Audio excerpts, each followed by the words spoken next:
Big boss Malayalam season 6 പുതിയ ക്യാപ്റ്റനെ തിരഞ്ഞെടുക്കാനുള്ള ടാസ്ക്കാണ് നടക്കുന്നത്. ഇതിൻ്റെ അവസാന ടാസ്ക് രണഭൂമി ആണ്. 4 ടീമും പരസ്പരം പോരടിച്ച് യുദ്ധഭൂമിക്ക് സമാനമായി ജയിച്ചു വരുന്നവരാകും ഈ ടാസ്കിലെ വിജയി.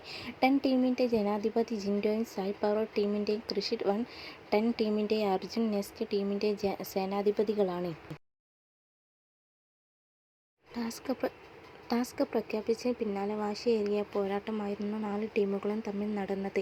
പരസ്പരം വാക്കുപോരാണ് നടക്കുന്നത്. പറയാനുള്ളതെല്ലാം പലരുടെയും മുഖത്ത് നോക്കി ഓരോ മത്സരാർത്ഥികളും തുറന്നു പറയുന്നത് എപ്പിസോഡിൽ കാണാൻ സാധിക്കും. പിന്നാലെ ബോളുകളും ടീമുകൾ പരസ്പരം എറിയുന്നുണ്ട്. ഇത്തരത്തിൽ ഏറ്റവും കൂടുതൽ ബോൾ വീണ പവർ ടീം ആദ്യ റൗണ്ടിൽ തന്നെ പുറത്തായി.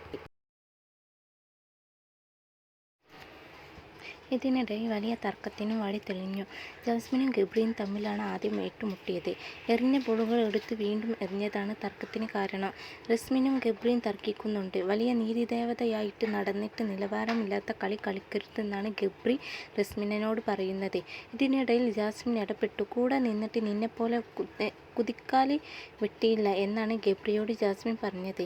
ശേഷം പ്രശ്നം സോൾവ് ചെയ്യാൻ ജാസ്മിൻ ശ്രമിച്ചെങ്കിലും ഗബ്രി ദേഷ്യത്തിൽ എഴുന്നേറ്റ് പോവുകയായിരുന്നു. 2ാം റൗണ്ട് തുടങ്ങിയപ്പോൾ സത്യസന്ധത വേണമെന്ന് ബിഗ് ബോസ് അനൗൺസ് ചെയ്യുന്നുമുണ്ട്. ശേഷം വാക്കുപോരും നടന്നു.